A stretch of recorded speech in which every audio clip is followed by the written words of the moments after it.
Hello everyone and welcome back to the channel. I'm Robbie Rhino, and in today's video I'm going to be showing you the best game that I have had in the Cobra T54. So this is the recently released premium American Tier 9 heavy tank, and it is one of two brand new G.I. Joe collaborations that were released a week ago as this video is going out. So it's taken me a while to get some gameplay in this tank because I was focusing on the Cold War tank that came out, that was the Wolverine, and I'm sure you've seen already many different reviews of this tank from the other community contributors, so I'm not going to bore you with every single statistic, but I am going to give you the necessary information on this tank and hopefully some stats you didn't know about why it is so powerful in the game. I'm also going to show you my commander and equipment setup, and then you have this gameplay in the background on Arctic region to watch as this 4-shot auto-loading gun decimates the enemy tank. So the Cobra T54, apart from being a premium American Tier 9 heavy tank, what's so good about it? Well, I've just alluded to the fact that it has a 4-shot auto-loading gun. It's a 105mm gun that is very devastating indeed.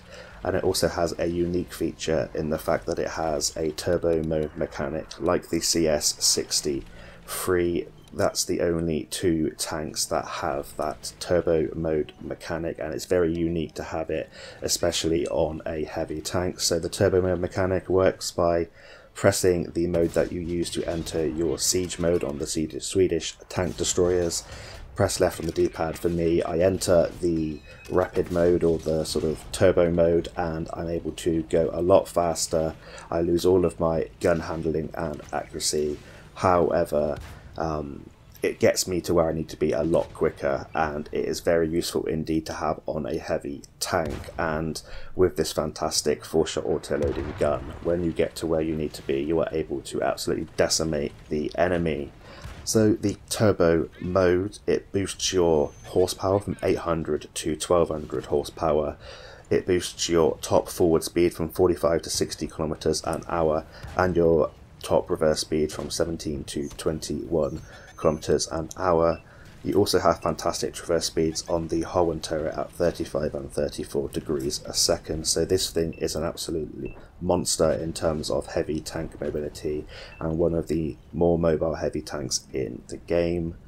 What else is good about the Cobra T54? Well, we'll get onto the gun in just a second, but you also have a base view range of 400 meters, which is fantastic. And when you set up your commander and equipment setup to boost that even more, you have a fantastic view range and you're able to outspot a lot of different opponents. And with that mobility, you can also do some fantastic assistance for your team.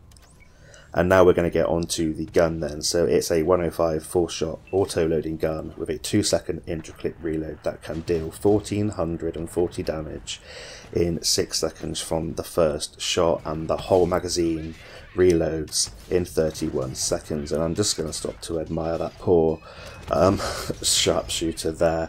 Tried to cross, but we managed to set him on fire and decimate him with one magazine, and that's just what the Cobra T54 does.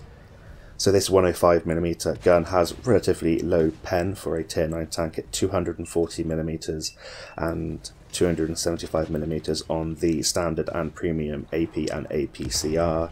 It deals 360 alpha damage per shot, but it does have pretty nice shell velocity at 1120 meters a second on the AP and 1380 meters a second on the APCR.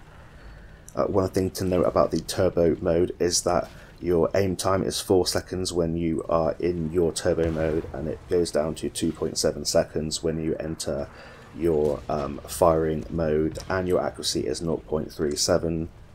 You have 10 degrees of gun depression on the gun and 20 degrees of gun elevation, meaning it is extremely flexible on ridge lines, and it is the ultimate sort of hybrid between a medium and a heavy tank.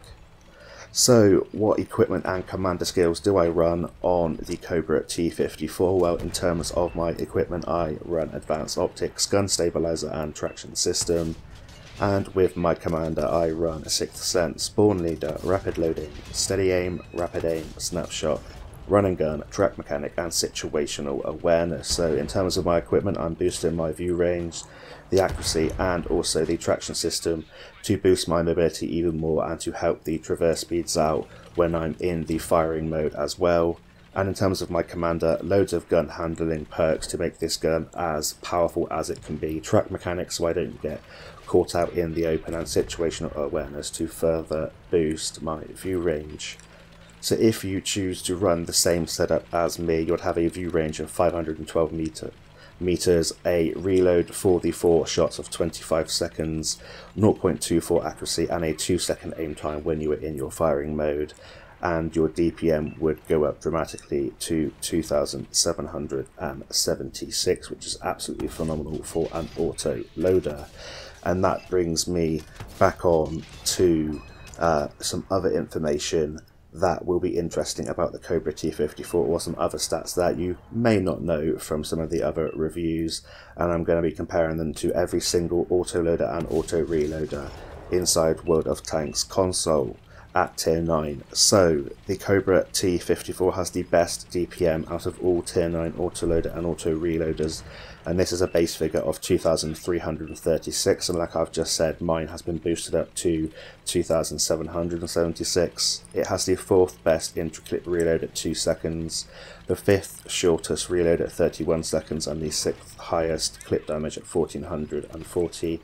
And when you combine that with armor on the turret, that can work some of the time, and also the ability to side scrape and a hole that can bounce some shells as well. This is an absolutely phenomenal tank, and as you've seen in the gameplay in the background, it absolutely shreds. That reload for 4 shells is extremely short indeed, and in typical heavy tank American fashion, it gets its shells out really quickly at 2 seconds, and we've just been ripping people apart, trying to find positions where we can get crossfire on the enemy tanks, and while they are distracted we are pumping our rounds into them, reversing out of the way, and we're using our drive mode to go into different locations. But as you can see, when you are set up, you don't need to move into that mobility mode too much. It's only for when you really need to get to a different location very quickly indeed, and it's just a handy sort of accessory for this tank, and just another reason why this tank is so good.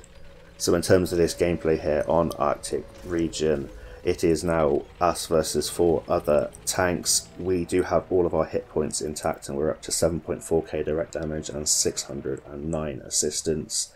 We managed to outspot that T29 in the cap there to reset the base and make it a 1 versus 3. And I'm now advancing in the firing mode, because I don't want to enter the mobility mode in case I get caught out and tracked and I have to enter the firing mode, which would lose me precious time and probably precious hit points. So we're going to duck down here and come up from underneath, because we know the other tanks are probably heading towards our capture circle and we want to defend our base. And I'm feeling extremely confident at the moment, as I know that some of the other tanks aren't on the most hit points, and I have all my hit points intact, so if I play it sensibly I should be able to take this one down. I didn't bother to reload 4 shells for this next engagement because I was hoping that I wouldn't do what I'm about to do and bounce some shells when a tank is on 2 hit points. That's typical World of Tanks console fashion. A lazy auto aim there. I probably panicked with that shot trying to get it into the drive wheel, and I'm just going to make sure I aim the final shell. Artillery does go for us, but we have our premium loaded, so we go straight through that T10's hole.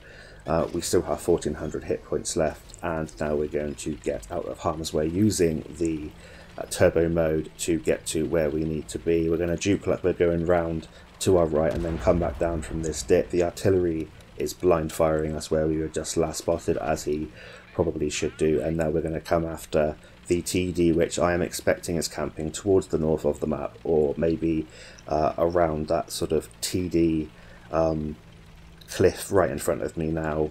And I'm pretty confident with my view range that I will be able to spot the TD when it fires, and I have enough hit points, unless I get set on fire, to get me through this game. So we are spotted now, but you can see how rapid you do go with this turbo mode. It's going to be hard for this SU-152 to get a shot on us, and with the gun that he is firing, it's either a derp gun that is going to splash us or heat that will penetrate us sort of 50 to 60% of the time, or it's going to be a smaller caliber gun. So I'm hopefully going to be able to get through in this engagement and also avoid getting splashed from the artillery and killed. The artillery was to my right, but I just have to push now and get my shells into the SU-152. The premium APCR is more than enough to go through the superstructure of the SU-152, and now we're going to reverse up out of the way of that our artillery, and then we're going to relocate, coming from a different angle, and try and take the artillery down. We're going to reload a full magazine. We want all our 4 shells just in case we do something stupid like bounce off on artillery, as can happen, but we're having a pretty fantastic game. And for a moment, when I was towards the south of the map, I was thinking this could be a 10k game and my first 10k game inside the World War II game mode. However, it won't quite be that due to the artillery's hit points, but it's still a fantastic game nonetheless, and it highlights just everything that's good about this tank. The view range, the autoloader, the intricate reload, the reload for the 4 shells, the turbo mode, and the gun handling when you are outside of your turbo mode in your firing mode. And even this kind of mobility is okay for a heavy tank. It's not too bad at all, and with the gun depression there, we are able to secure the kill on the Batchat 155-55. I was willing to take some splash damage there. It would be very unlucky if he did one-shot me there. It would be very hard for him with his gun.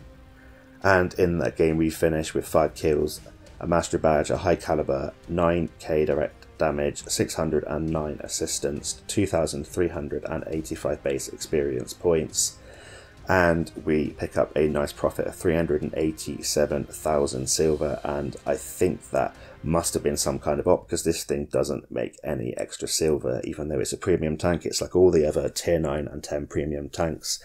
It's just to show that you have a lot of money. So I hope that you found this review useful and this gameplay useful, and how to sort of create crossfire with your opponents. Make sure you're using the distractions from your enemy and absolutely obliterate people with this autoloader. It's a fantastic tank.